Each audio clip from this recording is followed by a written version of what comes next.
Welcome to the Advance Your Art podcast, where we talk about the journey from artist to entrepreneur and everything in between.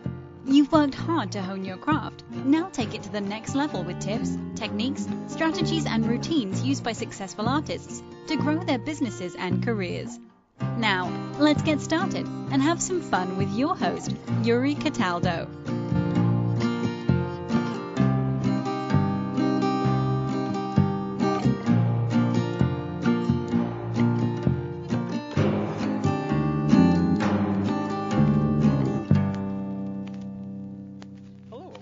Welcome to the podcast.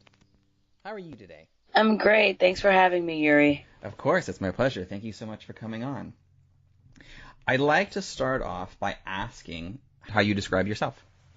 Wonderful. Yes. So I am a success coach. I offer entrepreneurs and career professionals the opportunity to create organic, strategic plans to elevate their career, enhance their financial growth, and create personal balance. Oh, wow. That's wonderful. Success coach. I like that. Yeah. Everybody needs more success in their life. That's great.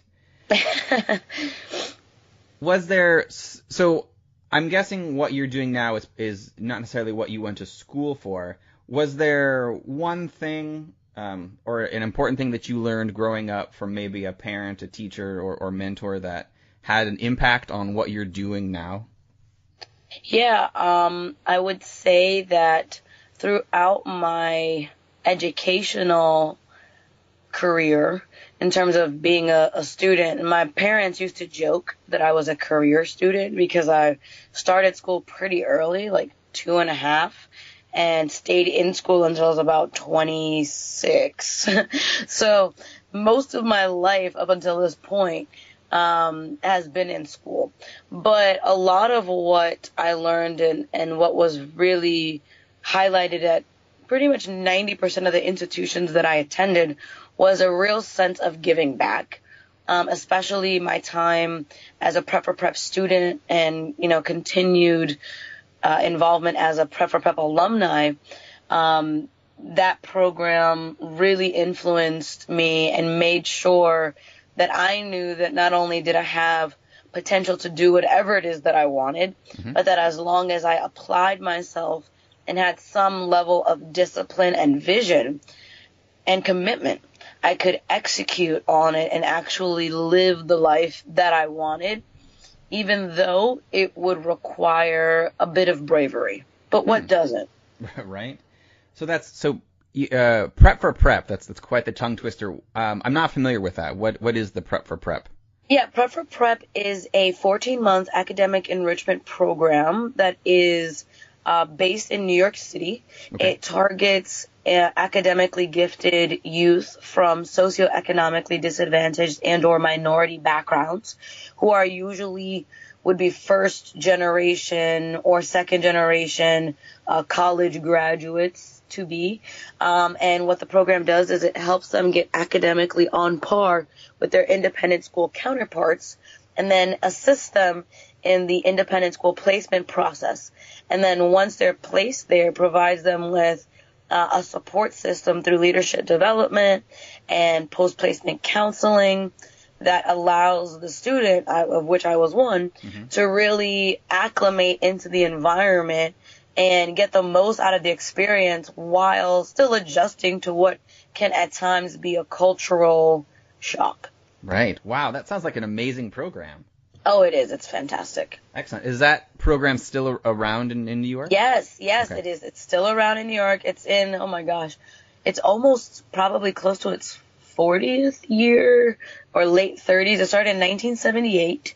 So it's been around. It's impacted thousands and thousands of children at this point. It's a small program in that each contingent of students is only about 150. And that's the larger classes. Back in the day, it was like 110, 190, so it's definitely grown over the years.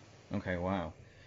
Would you walk me through then your career from undergrad into what you did in your early career? Sure. So, undergrad, I attended Wesleyan University in Connecticut, which is a fantastic place for a creative mind, for someone who doesn't necessarily want to conform to and or subscribe to what everyone else is doing. Mm-hmm. And it's like a wonderful place because everyone is like, I don't want to be like everyone else. It's everyone is on that same wavelength. So it's a lot of variety in experience. It's a very, I don't want to say it's a bubble, but it's a very safe place in many regards in terms of feeling free to express yourself. I was able to travel and study abroad twice while I was there, and have a really diverse experience in terms of activities that I participated in and things that I did. And, I learned 2 languages while I was there. I did quite a lot. Mm-hmm. And it was a very supportive environment. So from there, what I think I didn't realize was really important, and what I would say any of your listeners that are still in the college phase, really focus on making quality friendships. Not because, you need to use these people later, but because you don't know who everyone is going to turn out to be. So really think about the way that you treat people, the way that you interact with people, because having good feelings when you go to your 5-year reunion, when you go to your 10-year reunion, and everyone has sort of come into their own, you'll be surprised where people are and how willing they are to extend a hand and say, oh, what are you doing? Let's collaborate, or let us work together, or I have an opportunity that you might be interested in.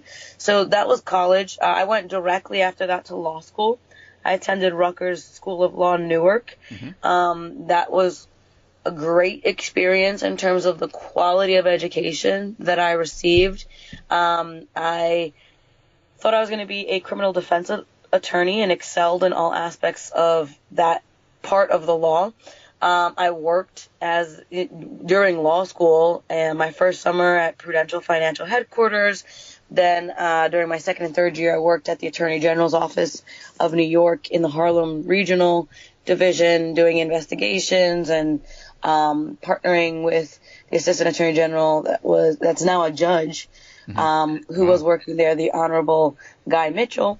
And after that, I graduated and I clerked for a family court judge, the Honorable Judge Nelson, in Hudson County Family Court, handling DIFAS cases, which to some people are DFACS or ACS, depending on where you live.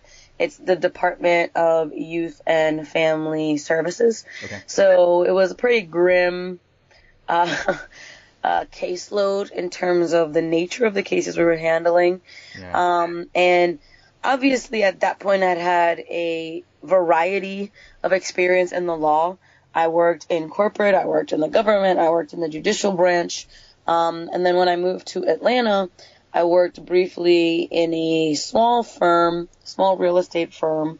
And none of it really made me happy or excited me, which was at first a very grim realization because, of course, you invest time, you invest money. But long story short, after I was able to accept that I needed to, stop mourning what could have been and focus on what is, I realized that there was more that I could offer, that there was skills that I had that, I could still use my law school education. It wasn't sort of all in vain, which many people have that thought when they're taking a career path that is maybe outside of the ordinary. Mm-hmm. So, and especially, you guys in the arts have always had a tough go of it, being sort of the textbook non-traditional career path. Parents asking you, well, you sure you don't want to just go get an MBA? Or you sure you want to get an MFA instead of a bachelor, or, a BFA instead of a BS or a BA or whatever. And the truth is that as long as you are not to sound cliche, but following your heart in a practical way, right? Mm-hmm. So if you can't dance at all, like you can't dance a lick and you can't sing a lick, maybe being like a Broadway, headliner might not be in the cards in terms of musical theater. Right. But there may be a slew of other things in musical theater. Maybe you're a great set designer, or maybe you are an incredible writer, and that's really what your passion for performing comes from. There are other avenues where you could still experience the industry and the life that you want without necessarily going the typical route. There isn't one way to skin a cat. Mm-hmm. Yeah, definitely. Yeah, I think that's where a lot of, particularly, I think I also had this issue too when I was going through a few different art schools is, you pick a path and you say, I want to be this exact thing. So, I want to be a painter. Actually, that's what I wanted to be originally, which then transferred to something else. But when you then realize that maybe just being, a painter, or when I switched over to being a designer, that career path maybe is not what you're cut out to be, or there's a lot more involved than you realize. It is really hard to kind of switch over, because if you've only focused your energy on this one thing, so sometimes it's hard to see where your skills can translate from one field to another. And you know what else? I think we don't give enough credit or permission to ourselves to say, you know what, I tried it, but I actually don't like it. Mm-hmm. Like, not liking it is also good enough reason to not do something. And one piece of advice that one of my old sort of legal mentors gave me was, you do a lot of things so that you know what you don't like. Mm-hmm. And by knowing what you don't like, that's how you figure out what you do like. Mm-hmm. And you have to sort of, eat a lot of gross mystery jelly beans before you find the cherry one that you like, or the licorice, or whatever is your flavor, right? Because everyone has a different thing.